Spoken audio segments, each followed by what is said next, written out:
नमस्कार दोस्तों, मैं कोई फिल्म रिव्यूअर नहीं हूं, लेकिन आज पहली बार आदि पुरुष फिल्म का रिव्यू जरूर करूंगा क्योंकि इस फिल्म ने भारतीय आस्था का इतना मजाक उड़ाया है जिसकी कोई सीमा नहीं है।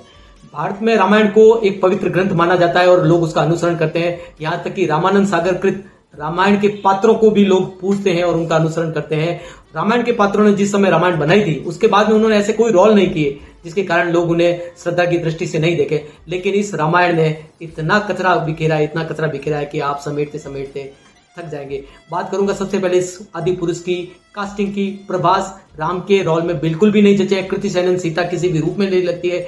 जो हनुमान का रोल है वो भी बिल्कुल बेकार सा है। और सैफ अली खान ने जो रावण का किरदार किया है, आप उसके कॉस्ट्यूम देखें, आपके रावण के पूरे परिवार के जो आप कॉस्ट्यूम देखेंगे तो आपको लगेगा कि ये क्या कचरा बना है। मतलब इंद्रजीत जो है वो वत्सल सेठ को बनाया गया, एक चॉकलेटी हीरो को इंद्रजीत का रोल दिया गया है। विभीषण का रोल एक 25-30 साल के आदमी को दिया गया है जो विभीषण के रोल के साथ न्याय नहीं कर पाते।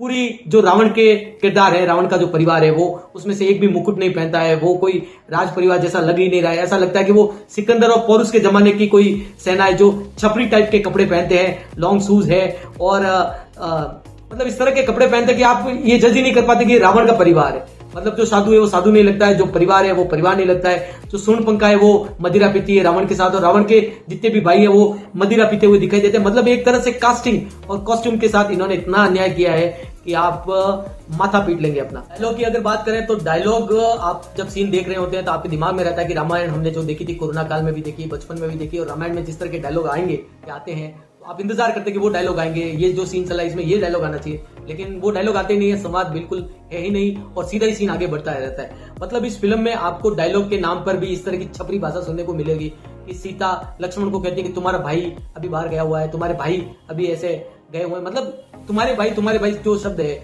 ये मतलब आपको सीता के मुंह से थोड़ा सा अटपटा लगेगा।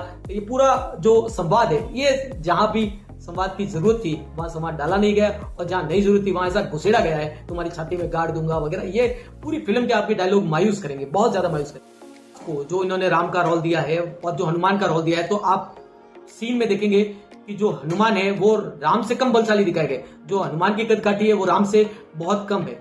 तो ये भी पहली बार है कि एनिमेटेड फिल्मों में भी, रामायण में एनिमेटेड फिल्मों में भी हनुमान को हमेशा राम से ज्यादा शक्तिशाली और बलशाली और बड़े आकार का दिखाया गया है, लेकिन इस फिल्म में ऐसा नहीं है। और बाली का जो युद्ध होता है तो उसमें कहीं ये नहीं दिखाया गया है कि बाली को वरदान प्राप्त है इसलिए राम उसको छिपके मारते हैं। सुग्रीव और बाली की लड़ाई होती है, राम को बीच में जज जाती है और वो तीर चला देते हैं और बाली मर जाता है। ये बहुत स्ट्रेंज है कि ये आप पचा ही नहीं पाएंगे ये सीन कैसे हो गया। इस फिल्म में सीता की खोज नहीं की जा रही है। मतलब इस फिल्म में राम को भी पता है, लक्ष्मण को भी पता है और सुग्रीव की सेना वगैरह सबको पता है कि रावण ही सीता को लेकर गया है, इसलिए खोज बिल्कुल भी नहीं होती है। वो सीधा सीधा स्ट्रेट चलता है। ये भी एक नया पैतरा इन्होंने खेला है। सीन दिखाएंगे कि अशोक वाटिका में हनुमान जी कुछ भी बदमाशी नहीं करते हैं। इंद्रजीत आता है और उन्हें जाली की नेट फेंकता है और वो पकड़ के लेके जाता है, और जब वो रावण के सामने हनुमान जी को पेश करता है तो वो नेट में पेश करता है। नेट यानी जाली के अंदर वो हनुमान जी को पकड़ के लाता है। ये आप सर पीट लेंगे, ये कैसे हो रहा है। संजीवनी बूटी लेने जाते हैं तो संजीवनी बूटी का पहाड़ वो इसलिए लेके जाते हैं, वो अपने मन में सोचते हैं कि अभी तो युद्ध चल रहा है, बहुत ज्यादा लोगों को इसकी आवश्यकता पड़ती है, इसलिए वो पर्वत उठा के लेके जाते हैं। इसलिए नहीं कि वो संजीवनी को पहचान नहीं पाते। और सबसे बड़ी बात कि संजीवनी लानी है और संजीवनी क्या कर सकती है ये विभीषण की पत्नी बताती है, न कि रावण का राज्य वैद्य सुशांत। जो रामानंद सागर कृत रामायण है और जो असल रामायण है उसमें ये बताया गया कि सुशांत जो होते हैं राज्य वैद्य वो बताते हैं कि संजीवनी बूटी लानी है। लेकिन इसमें विभीषण की पत्नी जो विभीषण के साथ ही राम के कैंप में आती है वो बताती है कि आपको संजीवनी लानी है, और हनुमान जी ये डिसाइड कर लेते हैं कि संजीवनी पूरे युद्ध में काम आएगी, इसलिए पत्थर पूरा पहाड़ उठा के ले चलो।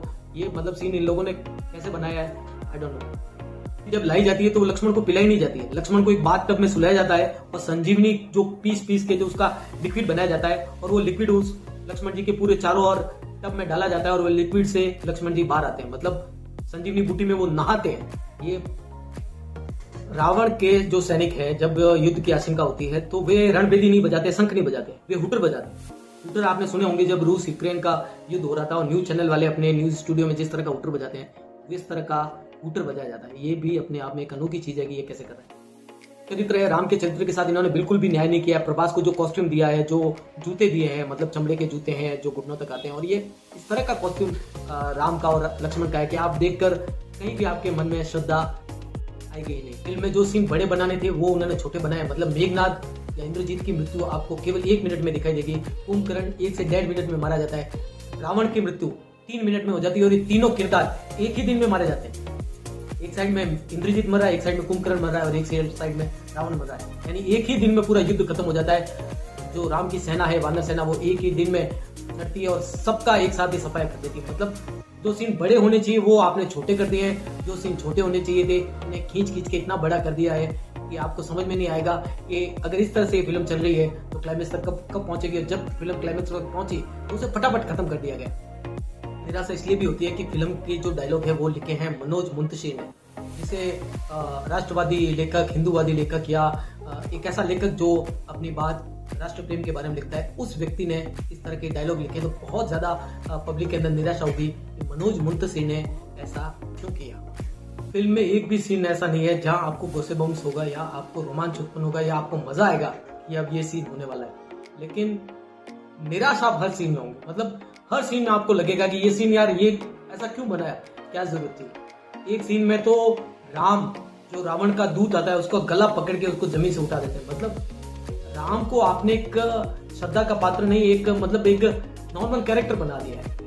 और इस फिल्म का बॉयकॉट होगा और अगर ये फिल्म फ्लॉप होगी तो रामायण के ऊपर कोई छेड़छाड़ नहीं करेगा, महाभारत के ऊपर कभी कोई छेड़छाड़ नहीं करेगा और भी जो पवित्र ग्रंथ है, जो पौराणिक माइथोलॉजिकल कैरेक्टर है, जो हमारे श्रद्धा के केंद्र है, उनके साथ कोई मजाक मस्ती नहीं करेगा। इस फिल्म में जमकर मजाक की गई है। मतलब एक भी सीन ऐसा नहीं है जिसमें कोई कमी पेशी आप नहीं निकाल पाए। हर सीन में हजारों कमियां रखी गई है। मतलब पूरी फिल्म बकवास है और इतना निराश किया इस पूरी फिल्म ने कि अगर आप थिएटर में पैसा खर्च करके देखने जा रहे हैं तो आपको और भी ज्यादा निराश हो गई। और दूसरी बात कि आप अगर अपने बच्चों को इस तरह की फिल्म दिखाएंगे तो बच्चे जो राम है, जो सीता है और जो अन्य कैरेक्टर है, हनुमान जी वगैरह, तो उनके प्रति उनके दिमाग में कभी भी श्रद्धा नहीं जागेगी।